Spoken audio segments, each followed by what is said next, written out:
can go Thanks, Ahmed. I'm gonna jump right in because Mike already said that evaluating mechanics or PCG is super difficult. So I was gonna motivate it with an example, but I'm still gonna do it. But I just want to talk about it. So let's say you are generating match 3 levels because you know, that's what we're doing. And you have different generators, 4 in this case, and you might recognize the GANs here that Sebastian was talking about earlier. You have different options. You have the originals. How do you know which generator is working well for you? And I think the state of the art is you just try different things. One is a bit of a visual analysis. You could do this more directed. For example, here the bottom row is the most symmetric levels, but you try to get like an impression of how these levels look like, what the generator is capable of doing. Basically using your own domain knowledge to understand what's happening. You can also do this quantitatively, and this is what I was hoping to do mostly in my research because it's mostly on evolutionary algorithms. But that requires for you to have an idea of what you can measure that's actually helpful. And then the other end is you ask people instead, right? And I think there's a lot of expertise here in this room, I mean, virtual room, whatever, on asking people with questionnaires or effective computing. But I wanted to use this example to basically point at open problems. One thing is the validation of the quantitative measures. So there is like a gap between the quantitative part and seeing what actually makes sense, what measures are meaningful.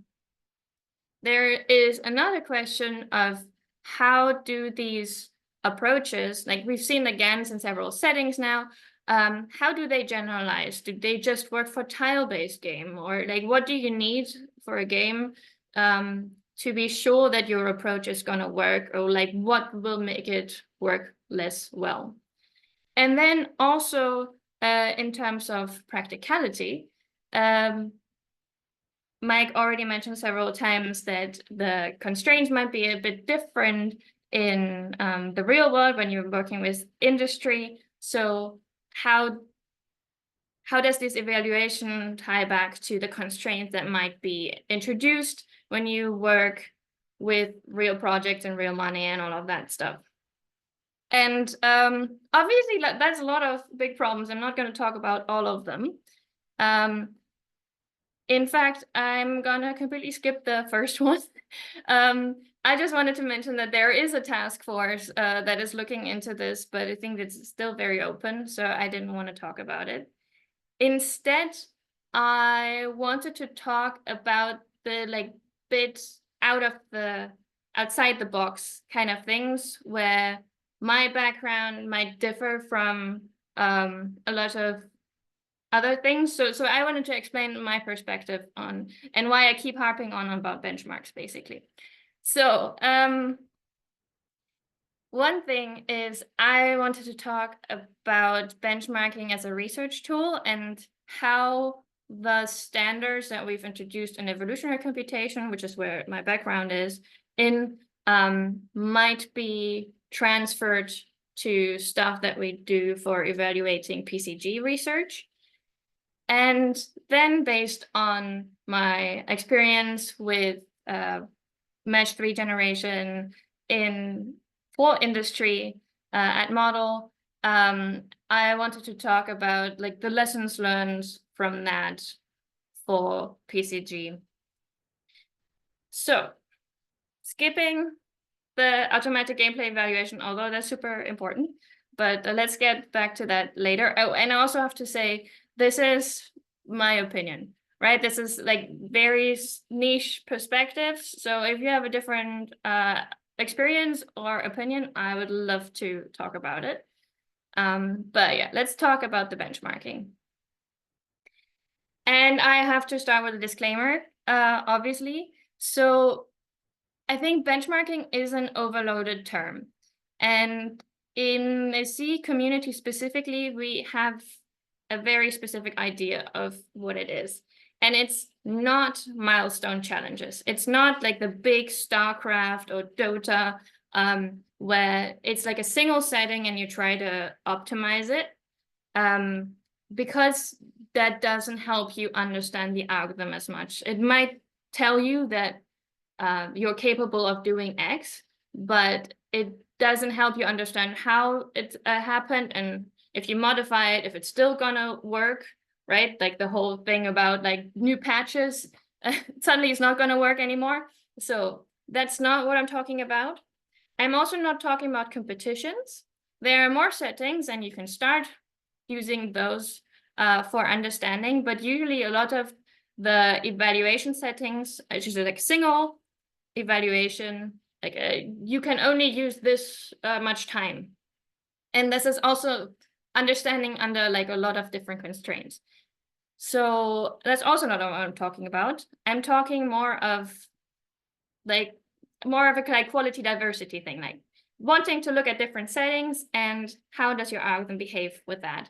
And I looked for an allegory basically, and botanists apparently do something very similar as well.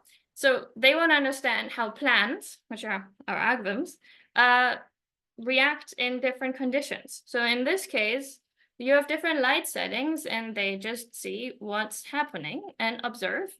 The plant is growing very tall, for example. And what we want to get out of this is basically a guide of, in this case, use this algorithm, or like this algorithm might struggle if you have very light settings. No, but stuff like that. For example, in GANs, we've learned that if you have a game where your error tolerance is low, as in if you're generating fingerprints or faces, if you have one pixel that is not symmetric, it's kind of off, that doesn't really matter, you can't see it. But if you have a match 3 level, you can obviously see the left level is almost symmetric, but not quite, and it's annoying. Like it doesn't seem intentional. You can fix it, but it's a thing to be concerned about. Similarly, in faces, they have the same kind of symmetry, but in match 3 levels, they have usually, well, symmetry this way, but not always, as you can see on the right level. And that can confuse again, because it's not consistent, like not a consistent pattern. So these are the kind of general learnings that I want to get from these benchmarks. And so let's go a bit more concrete. Thankfully, Sebastian already introduced the Mario Gun stuff, so I'm not going to do that anymore. But what we did way back is we added different fitness functions in different conditions, like the different lighting conditions around this Mario stuff, to see how difficult this latent variable evolution is for the optimizer. So we looked around at what the people had been doing to evaluate Mario levels and collected all of those. We added different conditions like underground and overworld levels. They look kind of different, so does that make a difference? And also different, so one thing that might not be obvious, you also kind of need to make different plans, right? Here, to figure out the robustness of your condition, like you don't have an outlier, you have different plans. You don't try it on one plant, you have multiple. And here we basically do that by training GANs with different seeds. So we have, I think, 7 different GANs that are supposed to act as different plants in the same condition for robustness. So you aggregate over the results of these different GANs. And then you can also try different dimensions. You can, like, basically this covers a whole lot of different settings that we understand how they differ, and that should help you understand a bit more about what's happening. And one way we analyze these things is usually with anytime performance graphs. And I just wanted to stress this because I think it's important for PCG, because we don't usually have a specific desired runtime like you would have in a competition, or a specific fitness in mind that we need to get to. We kind of want to see how the algorithm progresses over time, like the plans, right? Like, what is it doing? I don't really have a target. I just want to see what's happening. So these plots usually have some measure of runtime on the x-axis. In this case, is the function evaluations divided by dimension and log scaled. So it's some normalized version of progress of time. You can also have runtime if you wanted to. And then some measure of performance on the y-axis. And then you have different algorithms in different colors here. And what this graph, for example, tells you is that if you have a low budget, you might want to use the green algorithm. And then there's a switch. At one point, you're like, okay, I should use the blue algorithm instead, because in the longer run, that gives me better results. And then if you do that same thing on the Mario stuff, you first become a bit concerned. Mainly for the right function, you can see that there is no visible improvement at all. But that basically can be a nice debugging tool. It might tell you that your representation is not helpful. It might tell you have a bug in an algorithm. It might be that your scaling is off, like the improvement that you were expecting is much higher than what you're actually seeing, so you can't see it. But in this case, it is basically a random first solution is already as good as anything you can optimize. So that is an important thing to know for this specific function. But there are other functions where you can see other behavior. On the left one, you can see it does improve. And so the important thing to note here is not actually different algorithms on the different colored lines. It's different dimensions of the latent space. So that means here that you can see the 10 is the turquoise one. And it already, even if you have a latent space dimension of 10, it is already receives good NMB distribution. So you can get good solutions with this latent space dimension. And I think in the original paper, we used like 32. And this tells you you don't really have to. You can use lower dimensions. Next, diagonal walks. And this is maybe a little more palatable. But in this case, the idea is you pick a point in search space. So like a random vector, right? If you remember, this is one more. The X it's the noise that goes in. And you pick that and then just create 3 random vectors, which are the different colors.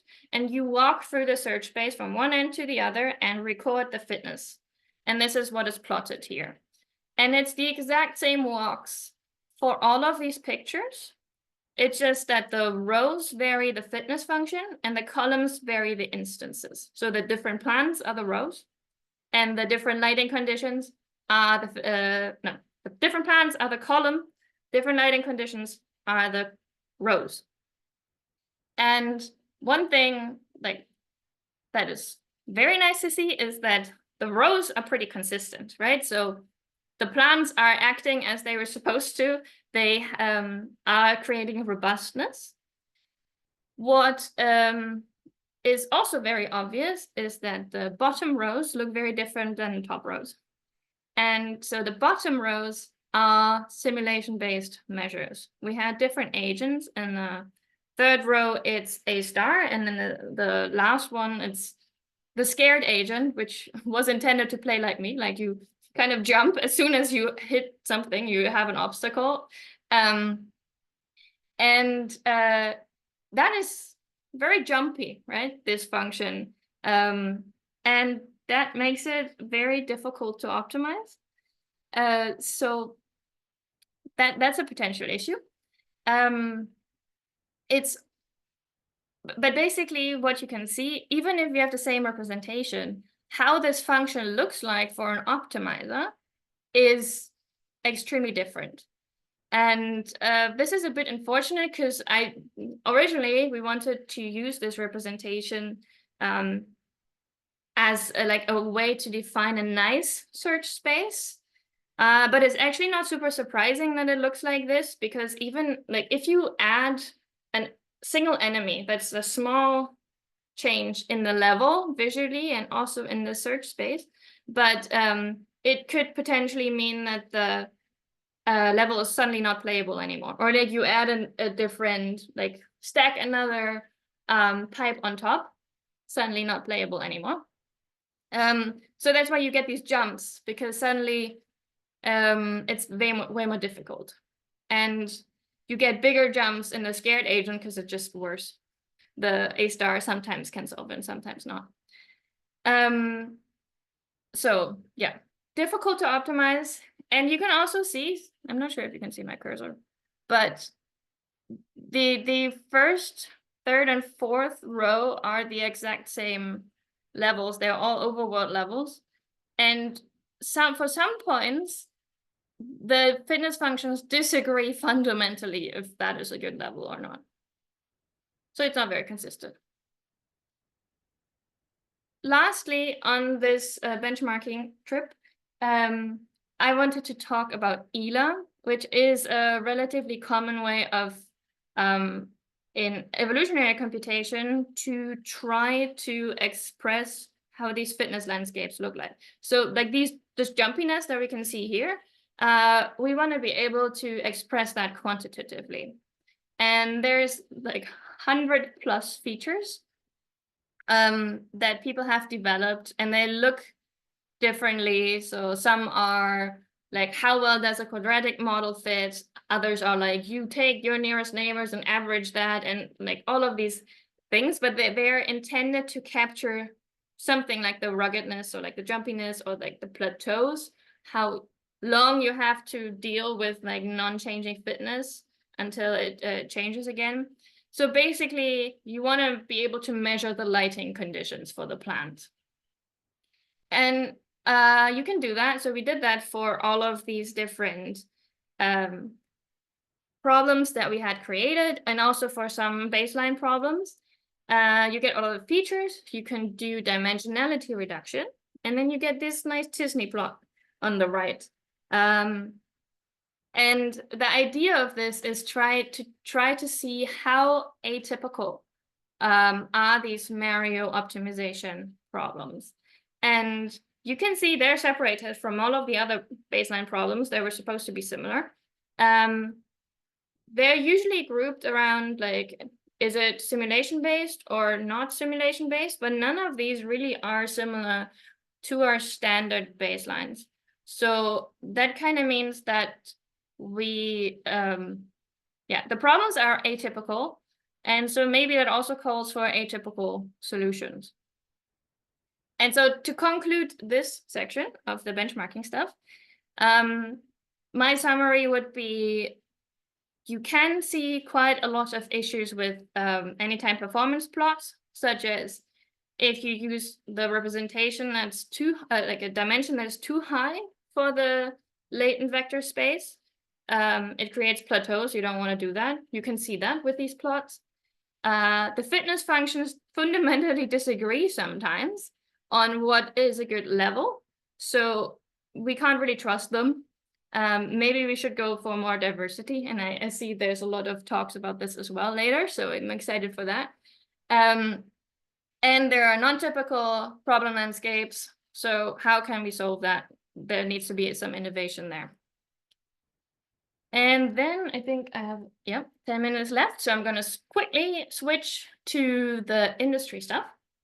And this is mostly based on a case study that we did together with Good Game Studios. And this is one of the projects that went the last mile. So we actually had it in soft launch. There was a lot of talk with the developer, which was Good Game Studios in Hamburg. And it's a mesh-free level generator and tester. And crucially, I think that the one thing that really made it work, which is not algorithmic detail, but it's technical, and that is just the integration. Like, how does it work with the existing processes? And I know just Mike, for example, also talked a lot about how can you make it palatable? How can it make it work with what is already there, right? Like he did the tags. In this case, for example, we had a parser that if you generated the level in our representation, you could import it to their level editor so that you can immediately see it in the existing tooling. They were already using spreadsheets, so we are also using spreadsheets, stuff like that. I think that is crucial to making it work. The other thing is working around the issue that the evaluation bit is very hard, right? So because it's very inconsistent, you cannot really just say the fitness function is specified by the game designer. Now we're actually talking to the game designer. They tried to define something, but they weren't happy with it either. And players' preferences are different. I tend to run this little quiz on what's your favorite World of Warcraft instance, or what is your favorite like Jackbox game, and the results are always split, and that's intentional, right? Like the people disagree on this, but even designers disagree, and sometimes you need to switch it up, right? Like you want to create different levels. So you cannot even necessarily learn preferences over time, because sometimes you just want something different. So what we mostly did is work around it. And one way to do this is constrain the search space. So controllability is a common thing that we talk about in PCG, and this is basically that. We had the designer, if they had a specific idea, you could just decide this is what I'm going for, and the algorithm would then take it and make sure that these constraints are adhered to. It's seeded with these inputs. And Sam Snodgrass, another colleague at Model, did these modifications to the existing Markov random field algorithm. And another important thing to mention, for example, is the post-processing. As I mentioned before, it's super annoying with this one thing is not symmetric. So there we just force symmetry, because why not, right? So you basically constrain this, the possible range, based on if you know that this is desired. And when you cannot constrain it, you do the opposite. You just create a lot of quantity. Because if we created a single output, we couldn't really be sure if it's good or not, because we don't have a really reliable fitness evaluation. So instead, we just create a bunch. And then the trick is to give the user enough options to explore these and easily get an overview. So you want to have a visualization. You usually want to have something that plays through it, like this autoplayer that is at least decently good.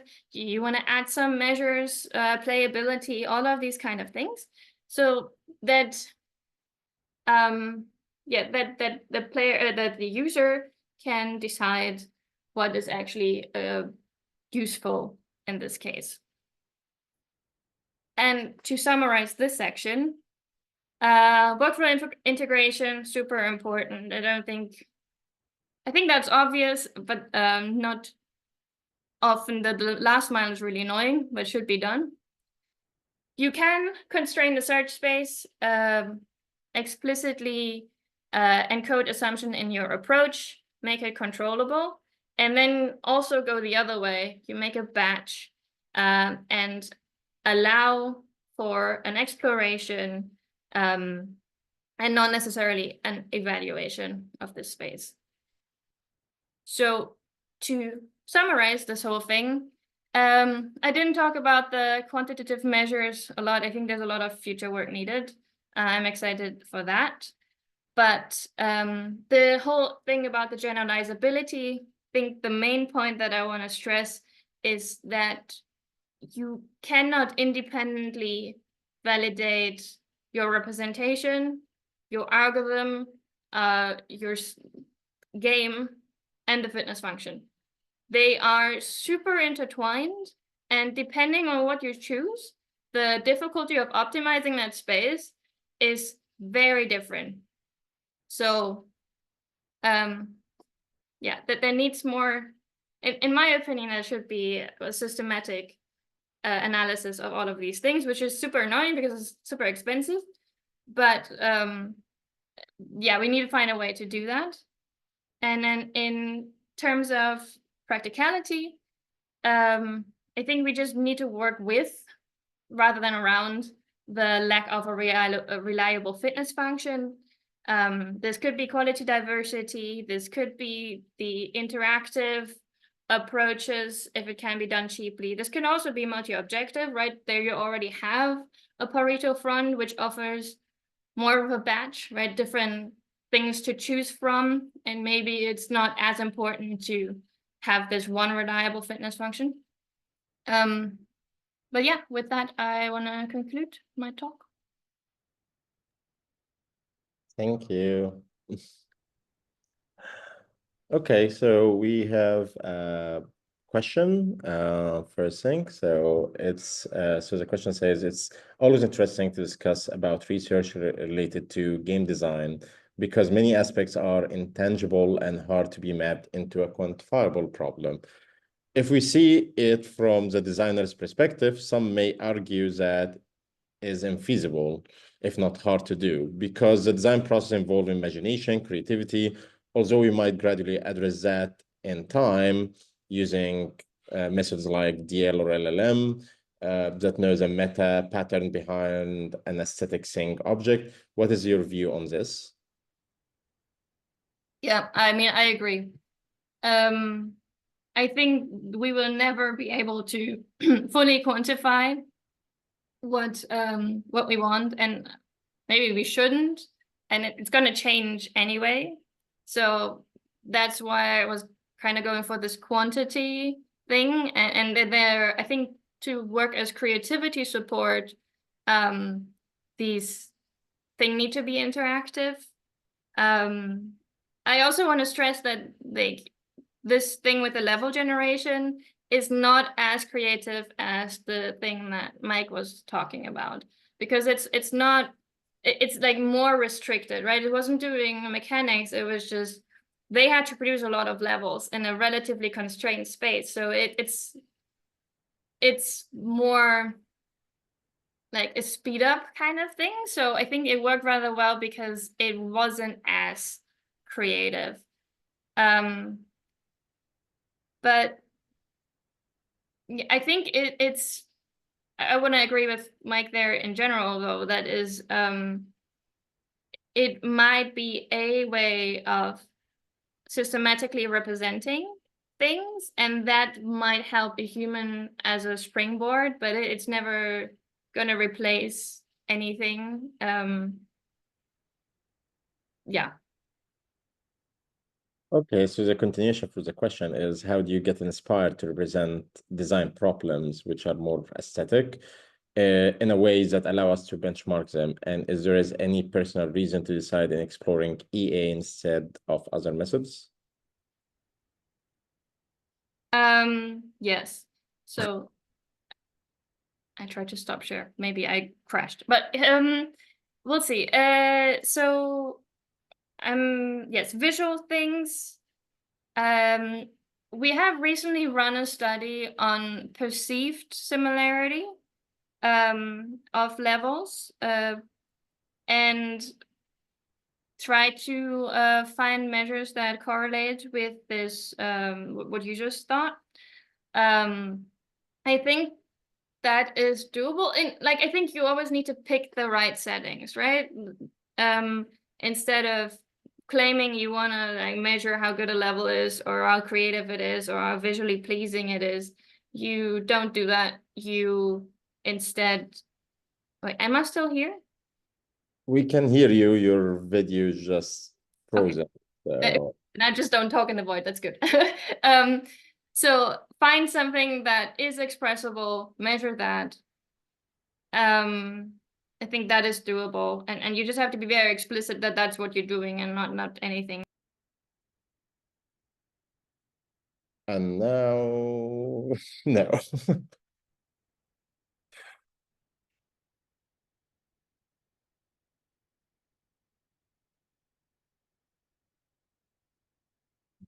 Let's just wait for Vanessa to come back. I will message them.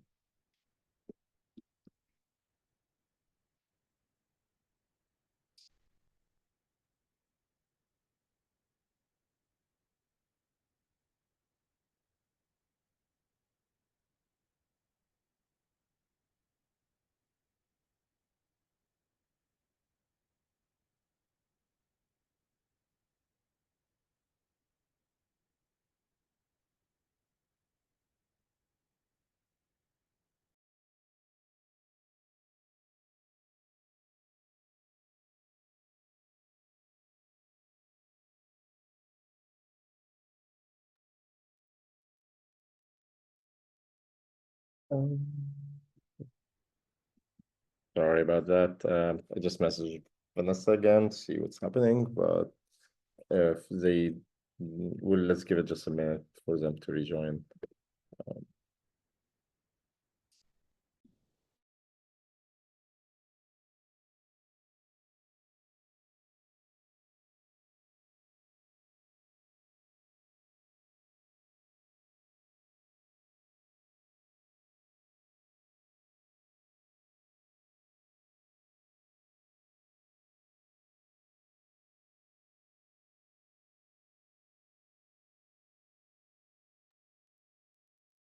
So welcome back, Vanessa. You just dropped the bell.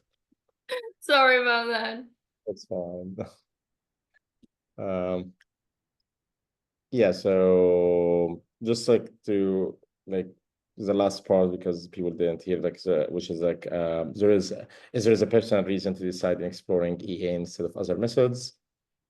Oh, okay. Well, so it's because it's my background, but we recently also extended, like added a way to do integrated into the gym.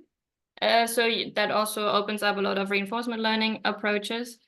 And of course, you can always just separate the evaluation bit from the benchmarking. You just basically add another interface to talk to the fitness function, and then you can use any kind of method, also constructive methods.